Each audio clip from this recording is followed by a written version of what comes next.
At 11:11 today. Hi, everybody. We're live. I don't mind mentioning 11:11 Mississippi. That's a great restaurant. And I talked to you on the phone while I was sitting in my car for like a half an hour. We could have We could have had I'm a like, couple. We could have recorded a couple of shows. yeah, we were saying on there when we're like, well, we probably should save this for the show. This is just a free flowing show anyway. It's just conversation. Like, there's no. I had some people, Maurice Drummond, everybody. Outstanding KMOV anchor, great friend, formerly with Fox 2. Weren't you? You were with Channel 30, you were with ABC. Yes. Rest in KDNL. pieces. Yeah. Rest in peace. Rest in pieces, Channel 30. Where else have you worked in St. Louis? So those are the big three. Well, I will give you the. I'm going to give you the dime tour here. Upon graduating from the University of Maryland at College Park, I started my career at Black Entertainment Television in 1988. It was there where I met Brian Burwell, one of our dear friends and one of my big brothers in this business. I actually was now from there. So that was in D.C. Now let's go up to Sports Channel in New York, which was at one time a 24-hour cable sports channel in New York. It started out as what they call New York Sports Nightly, covered all the New York teams, Jets, Giants, Knicks, Rangers, Devils, Islanders, the whole bit. Became a national show. And it's interesting, Tom, because the format for that network is really what you see today on ESPN. In other words, it was a wheel format where, after one of our New York sports events, we would go on live with a half-hour show. So then our affiliate in Chicago, their event, their Blackhawks, Rangers game would end. They would pick up our show, and then we would have another show that would run in its entirety. So then it was an affiliate in Miami. There was an affiliate in LA. And this show would provide national content, essentially a Sports Center type show for all those affiliates. Wow. So do you think we could pull that off today? I mean, the way people consume media, but. Well, I think that I think for a while there, I think CNN tried it for a while there when they were doing sports back in the day with Fred Hickman and Nick Charles. And Sports Center essentially started doing that. When a game would end, they would play that show, and then you started to see it repeated at night, in the morning. No one really knows that Sports Channel in New York, which was called Sports Channel America, that format really was picked up and eventually used by, not only ESPN, but other affiliates around the country.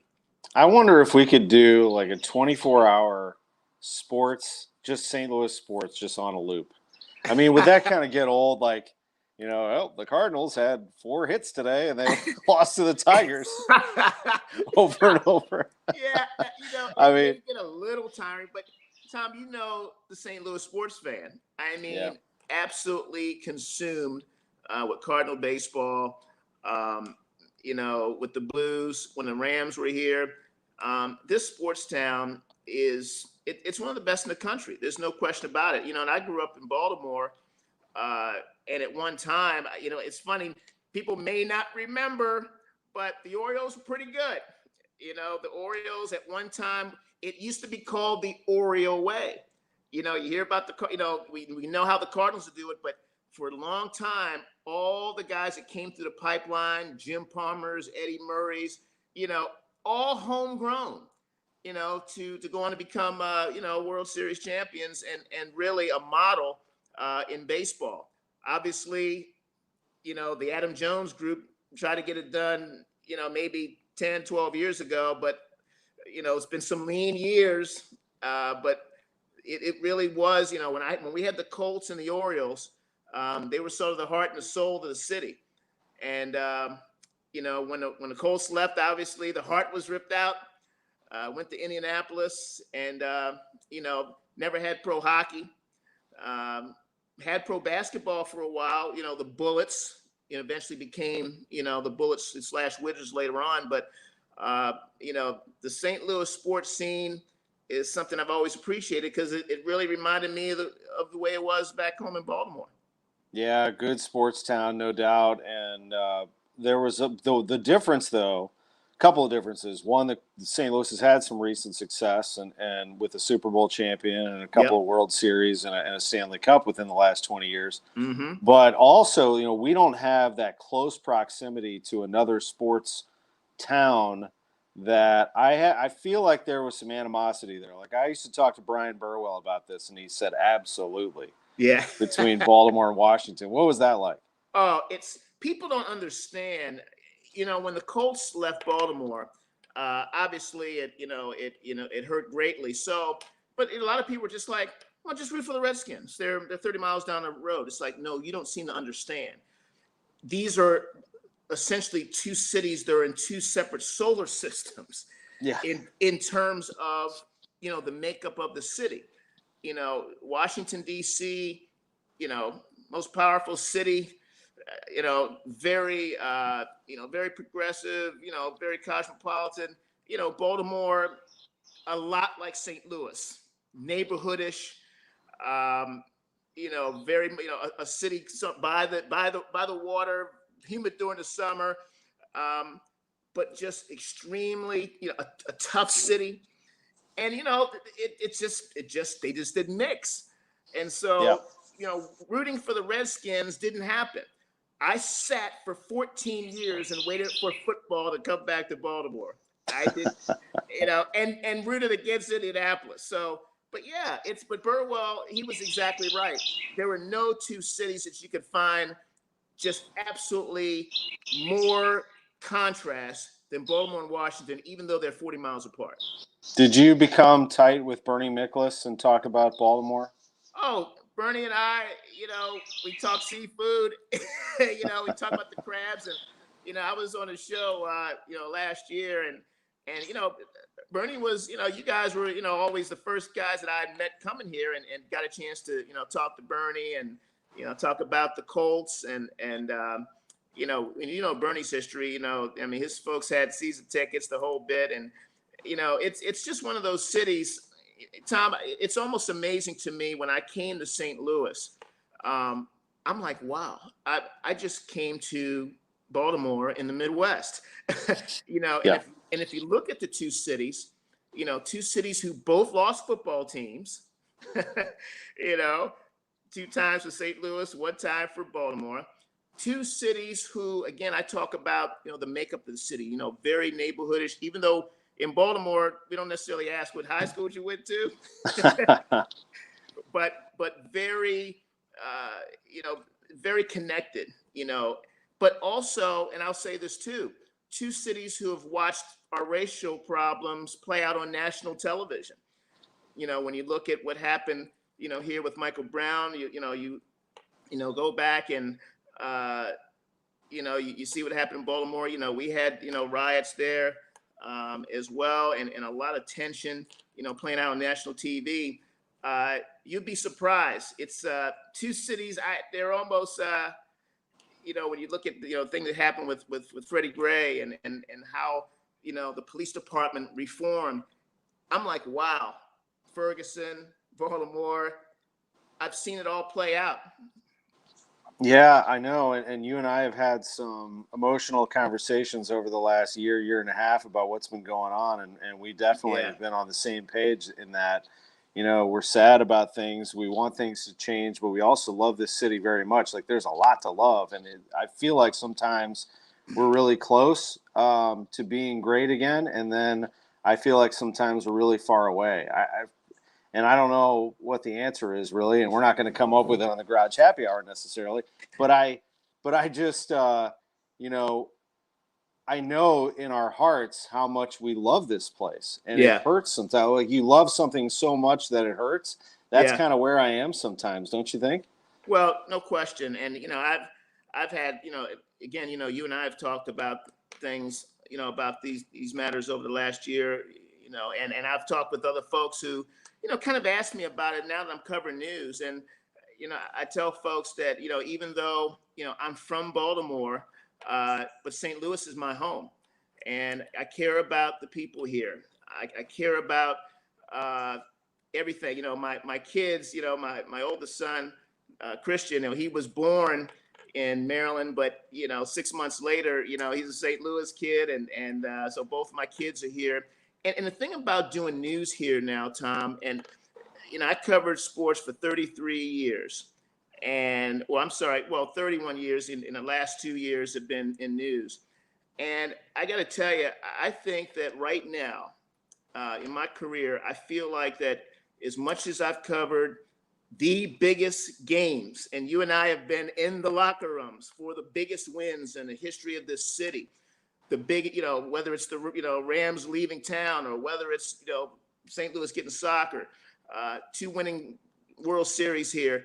To me, going on the air in this city during the pandemic, with crime the way it is everywhere in America, here in St. Louis, everywhere, to be one of the first voices to come on the air and deliver key information about the coronavirus to the people in the city, I don't think I've done anything more important than I am right now.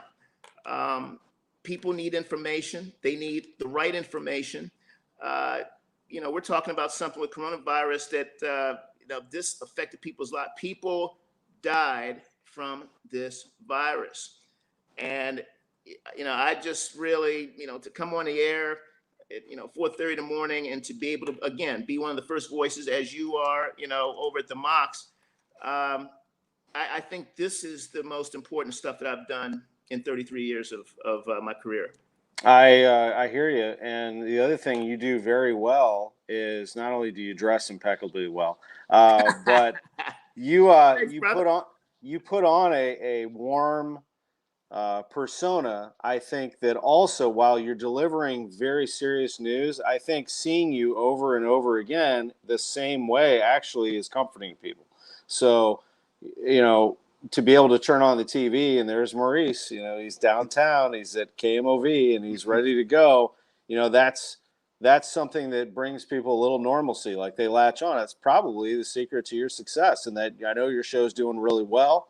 And I know that you've had a lot of the same faces. I know that things do change, but I see Laura and you and Kent and a rotation of people coming through there that we have it on. I mean, in my studio, you've been in there. Yep. We have KMOV over here, Yeah. and we've got a rotation of others here, but we have an attachment to you for sure. Fox 2 is very prevalent in our place. We have a nice partnership with them.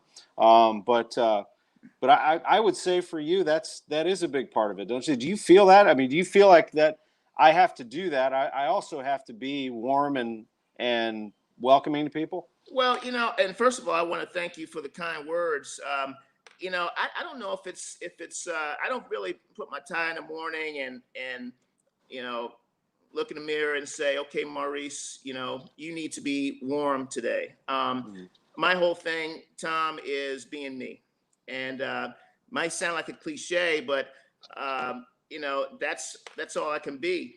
For the first 15 years of my career, I was behind the scenes. I was producing and always had ideas and always wanted the people on the air to be the best that they could be. And so, when I got the opportunity to be on the air, even though I'd been on the air in college, and did some stuff at Maryland, it'd been quite a while, that I got back on the air. But I just said, look, I'm just going to be myself, and I want to hope that's enough. And if it is, fine. And if not, I'll use that line from Hollywood Shuffle, the movie. There's always work at the post office. So when I get on the air, when I'm looking into that camera, I don't really see a camera. I just see. I just see people. I just see people who need information. And, whether it was sports, you're providing excitement, whether you're doing news, there's a variety of tones, as you know, from doing news. 1 minute you've got coronavirus, the next minute, you might have a tragedy like you had today in Miami. And then, then you're going to have, something weird that comes along, like Yeah, you got the old squirrel on water skis or yeah, the whatever. squirrel on water skis, and the deer that runs across the road, that the cows that were on the highway in LA, and you're having a good laugh, and now you got to kind of turn it back around. So my goal in the morning, or whenever I've been on the air, whether it's radio or TV, is to be me. That is the first goal. And the second goal is to give people what they're looking for. And that's, if it's sports, it's fun. If it's news, whatever the subject matter is. Well, that's good. I think that is a big reason why you have the relationships you have. They call you the mayor for a reason, and that goes back to your covering high school days. I do believe that when you Yeah, walk through the door, yeah, and you yeah. just said that the where'd you go to high school thing is only a St. Louis thing, but I'll tell you, you got into that community very quickly, and that means a lot to people. I mean, when you're out there and Maurice Drummond shows up to a football game or basketball game, and you're covering that means a ton to those kids and those parents, doesn't it? It really does, Tom. And I tell you what, Brad Remington was our old news director over at Channel 2. And, when I, first started there, and, I made that transition to being on the air, and he just let me know. He said, look, we've got the Rams here. We've got the Blues. We got the Cardinals. He said, I think I would like to see you do high school. He said, and just keep this in mind. He said, you cover people's kids, people will love you forever. And it was interesting because, when I went out there, I've always seen, and just from spending so many years in sports, I've just seen so many sportscasters who would just sort of not necessarily blow off high school sports, because it is very important. But I've seen sportscasters just basically reading a highlight. Well, there's number 14, and he throws it to number 6, and Blair High School goes on to win. I came to St. Louis with a different philosophy. I said, you know what? There's a kid out there who's maybe has one chance in his entire life to be on TV. And I'm going to read these highlights like I'm going to read the Rams and Redskins, or Rams and Bucks, or whatever it is, And I just wanted to give those kids a moment. And next thing I know, I'm like, well, I can't read one highlight like that. I got to read the next highlight like that. And I can't read this play and not give the energy to this play. So the next thing I know, I just really started pushing myself to give every kid on every play, on every highlight from every season, their moment. And now, I remember, I go around town and I kind of get the, hey, you covered me. You read my highlight. You gave me a moment. I grew up watching you. So I think that's what almost 20 years now of doing sports in this city has done. And, I'm really proud of what we did there. And I think I really cut my teeth here because I think you're right, Tom. I think people really got a chance to know me, through their kids and through watching, the rivalries of the high schools and, showing up. And I remember it's tough to cover high school too, Tom, now, because, you have people say, now, wait a minute, how come you're over, south, but you didn't come north? Or how come you went Catholic, but you didn't go public? What about East Side? What about St. Charles? I'm like, I'll get to you. We'll get to you, okay? And we really tried to spread it around, and I think sometimes it's tough to make everyone happy, but we certainly tried. No, that's good. That creates demand. That's what you want, So when you show up, it's big. Did you get into like Sky Fox and drop into places? How'd you guys do that? I tell you, you never were going to get me up in a helicopter. I want my feet on the ground, man.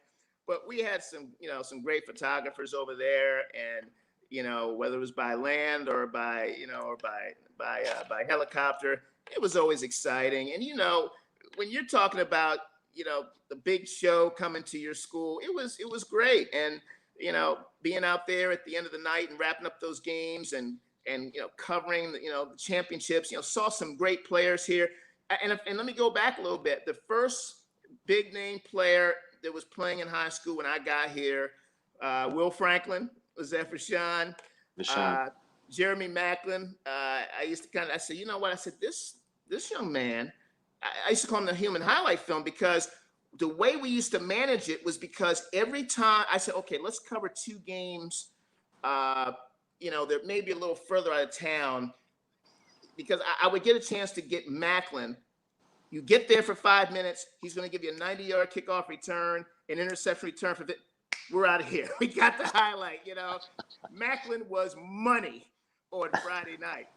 But to see these guys, Tom, to see them grow to become young men, I'm going to tell you this. You remember the game, and I think it's one of the most underrated events that I think I've ever covered, but it was one of the best events ever covered.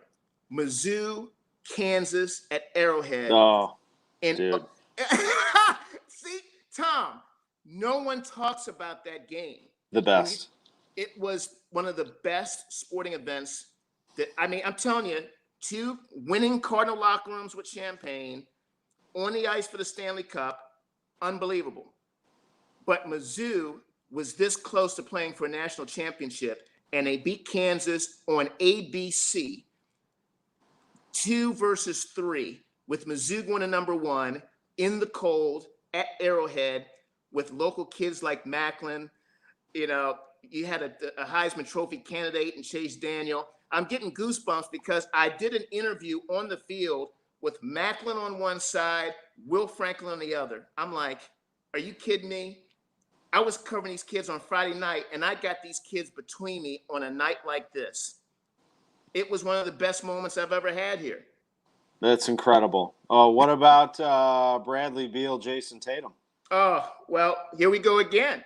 I remember getting the word about Bradley Beal as a freshman and watching him, his first game. It was a tournament that he had. I want to say it was Pattonville tournament. The kid was special.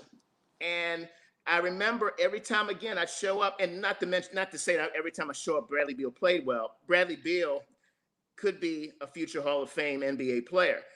But, I got there to the games, and his dad's a great guy, Bobby Beal. He said, man, every time you're showing up, my son's going for 40, he said, you keep coming out here, and just to develop the relationships. And I remember interviewing Bradley Beal. It was, so you know how they interviewed the kids on draft night on TNT?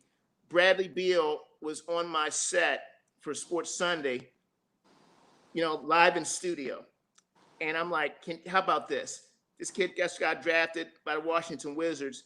He's back home sitting on my set. And I'll never forget the last words I said before we signed off. I said, not that I'm some great soothsayer, but I said, folks, you're going to look at one of the greats, and I said, he's going places is what I said. But again, Jason Tatum, watching him, all these guys, it's been just a joy. Yeah, what a talent. We've produced some great talent. And then, to advance to some of the great moments, you and I always kind of joke around. We like to talk to each other in Steve Spagnuolo's voice. It's kind of it. Now, wait a minute, Tam. wait and then minute, Tam. Yep, and it's kind of an inside thing, and then we have a lot of different characters that surround Coach Spags that play into our conversation. We've gone like 10 minutes in character. We have. We do. With Spags and Reggie and everybody else. We even text in character. We even spell out the words in text. And Ted, what are we doing? But it's man, we covered the Rams in their heyday too, and those were really, really good times that we can't get back, but they were ours. And it's amazing to me actually that it's been over 20 years since they won the Super Bowl. That means that there are adults walking around who don't remember. Yeah, that's amazing to me. It's amazing. I talked about this with the big O, Orlando Pace, and I think the one thing that these guys, kind of feel bad about, and Kurt Warner said this as well, guys who have Hall of Fame careers can always go back home, so to speak. Well, the Rams are in LA, but the banner was here, but you can't really come back here because there's no here anymore, you know? Yeah. And so it's interesting. And I'm willing to bet you that, Dan Dierdorf and the Big Red probably feel that way as well. Um, you know, I think they've done a nice job out in Arizona to honor the old Big Red from St. Louis, but let's face it, this was their home. This is where there was blood, sweat, and tears. How do they do it with the Colts in Baltimore? How do they do that? Well, I tell you what, it's a lot like we were talking about sort of with the Cardinals. Johnny U and the great Colts. Do you know that the Baltimore Colts marching band is still alive and well with the Ravens? And, that tradition, Tom, when you're talking about the Colts, it is so hard to just erase, Mackey and Unitas and, Burt Jones. You can't just wipe that away. I mean, that was the fabric of the city. But when the Ravens came, and listen, I still get it from my buddies, you're just the old Browns, and so a good buddy of mine, my man John McClellan, he's a huge Browns fan. He may be watching this because he still watches all the St. Louis stuff, even though he lives in Orlando. I always say, look, because he's from Cleveland, we're great friends, but there's always this little thing that bubbles underneath the surface, and whenever one of us gets out of line, he gives me you're the old Browns. And I always say, you're still whining because Cleveland, can you do anything more? We got a new name. We got new colors. They gave him a stadium right away. You still got the dog pound. You got everything. When the Colts left, we sat on the shelf for 14 years. They didn't want to hear from us. And here's a St. Louis connection. Think about this, Tom. St. Louis and Baltimore really should have been those two expansion teams. They should have been Carolina and Jacksonville. Mm-hmm. They really should have been. But, Cleveland got their team. We got Cleveland, and the rest is history. That's what happened.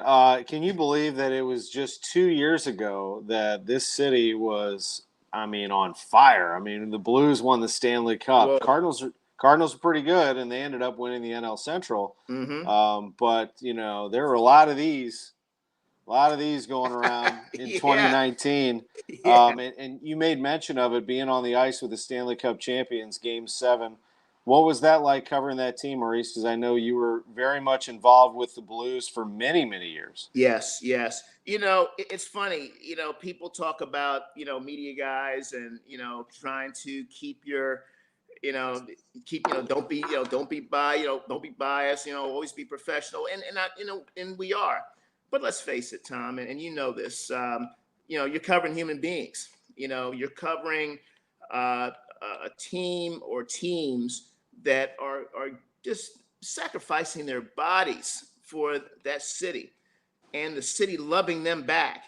And to see, and when I came to St. Louis in 95, it was Brett Hull. As a matter of fact, the week that I came to St. Louis, there was this controversial trade. Young kid, Chris Pronger. Yes. Chris Pronger coming from Hartford, and Brendan Shanahan gets traded away. I thought they were going to burn the arch. Oh, they hated it. And Pronger gets on the ice, and and he'll tell you every time that kid stepped on the ice, they booed him. He was had a rough time out there, and of course, we know how that story ended. One of the great defensemen ever lived. But that being said, to see what this organization kind of went through, the team that always kind of was maybe a goalie short, or maybe had great players but never really maybe kept them together all at one time, or there was always that Detroit team that could never get past. I learned the history. I learned the history from talking to great stories from Bobby Plagers and just and the great players that played here, to see that team win the cup, it was incredible. I mean, it was, you had chills. And I remember I was on the ice with Brooke Grimsley. And before we went out there, we were just kind of talking about the moment. Because if you recall, they were smoking Boston pretty good. We knew with about 8 minutes to go in the game that it was over. And so before we went on the ice, and, we're not quite sure what we're going to see, but we know that there's going to be a big moment here. I just remember saying to Brooke, I said, Brooke, there's never going to be a moment in your career where you're going to have this is going to be the easiest interviews you're ever going to have in your career, because this team just became the first of this franchise to get that cup. And it was amazing to be out there, to see the joy, just the accomplishment, Pat Maroon, the hometown hero, Doug Armstrong, just to know what he had done, Bobby Plager, it was just every player, as you remember, Tom, had had their own story and had their own way that they celebrated, whether it was guys off in the corner with their family or it's something I never forget. Oh, what a scene. What an amazing time. I was with Claves here in St. Louis in the KMOX sports office, and we cried. We hugged and cried. We were both covering the Cardinals. It was just, I didn't realize I was going to react like that. And I grew up here, Blues fan, of course. I lived and died with him for years. But I didn't know that when it came finally and Petro raises the cup that I would start weeping. I mean, it was – wow. It was crazy. Man, you and everybody else, because it's again, Tom, you've covered these guys, the truly blood, sweat, and tears, guys, literally putting their bodies on the line. And I think that's something that sports fans, really don't get a chance to see, because these guys take a lot of heat from fans. And, you mean to tell me that guy struck out 3 times today? Well, man, you didn't know that this guy, had, ice on his wrist. His wrist looked like a couple of ankles, Yeah. Or you don't know what I never forget being in the locker room with Albert Pujols, and he used to have big ice bags, and he looked like the Michelin Man coming out of there. And he's truly, I mean, these guys, their hands are beat up. And I said to Albert, I said, you gonna be okay? I said, he said, I get paid to play, man. I mean, going out there every day, the bad feet, but performing at high levels. It's remarkable. Yeah, I remember talking to David Eckstein in 2006 before they won it all, and he was, holding his side like this after Game 4, and he was playing with basically a broken rib. I mean, I don't remember exactly the injury, but his side was all busted up, and he just kind of gutted his way through it. Those guys, you never really know what's going on behind the scenes. So I do want to end with the Cardinals, and as I told you, I've got, for those who watch this on replay, I don't want to get too specific, of course, because people may watch this a week from now and maybe they've run through the Pirates and Diamondbacks, but I'm about to do a pregame segment with the Pirates, and everyone's kind of down on the Cardinals right now, and I totally get that. I mean, I'm disappointed too, but there's still a ways to go. You've been through some great times with them.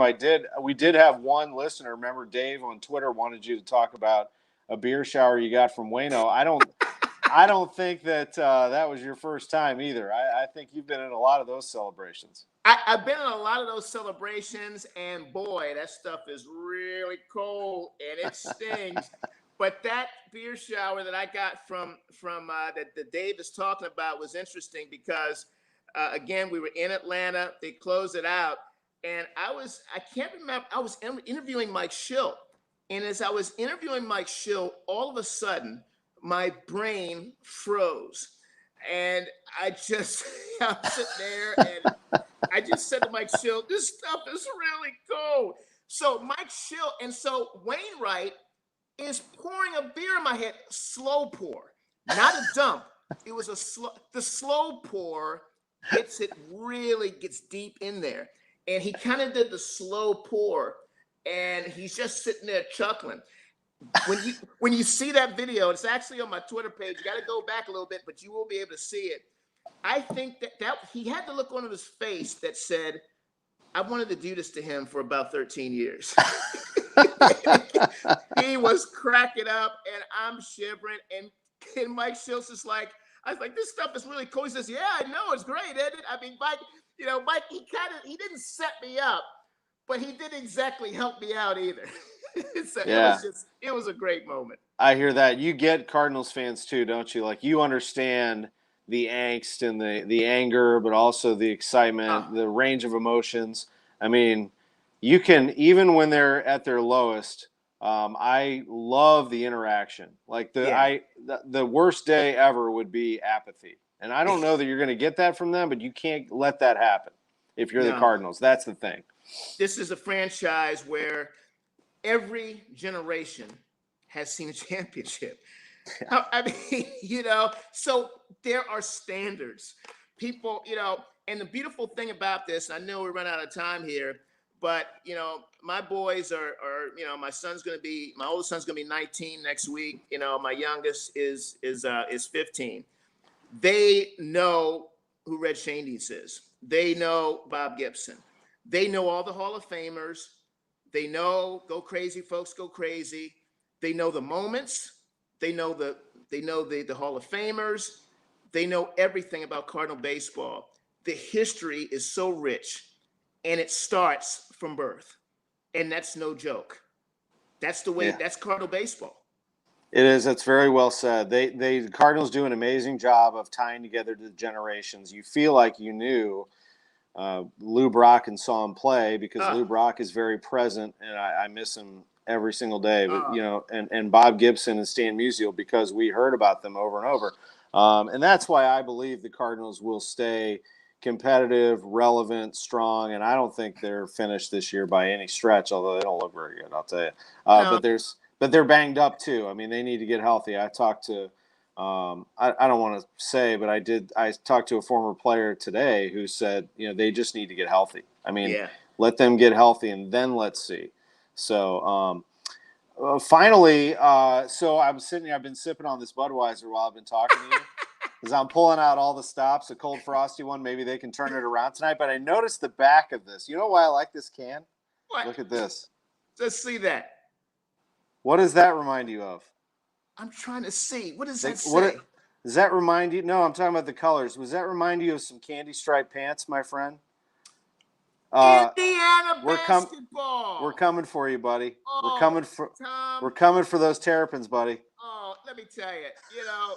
We said that we were going to take a ride for, and folks out there, maybe you remember, maybe you don't, but Tom and I will, obviously, we're great friends for life. But 2002 national championship, Terps and Indiana Hoosiers. It hurt. Hey,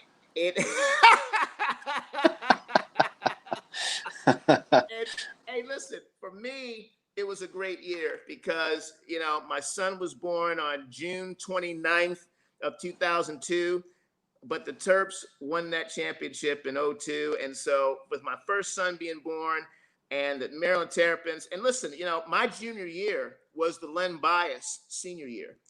And so, obviously, I saw some great players growing up in Maryland. I'm a Maryland kid. You talking about crying, man. Oh, Nelly. I believe it. It just, it was amazing. Unfortunately, at your expense. Well, I bet. Among the things that we talk about a lot is that battle. Now we're in the same league, so that's always good. I still need to get you to Assembly Hall. Now that we're at full capacity at IU, we'll get you over there. We'll go. We got to make that drive. We'll go see your guys. Yeah, it's easy drive over there. You can almost do it in a day, but we'll check it out.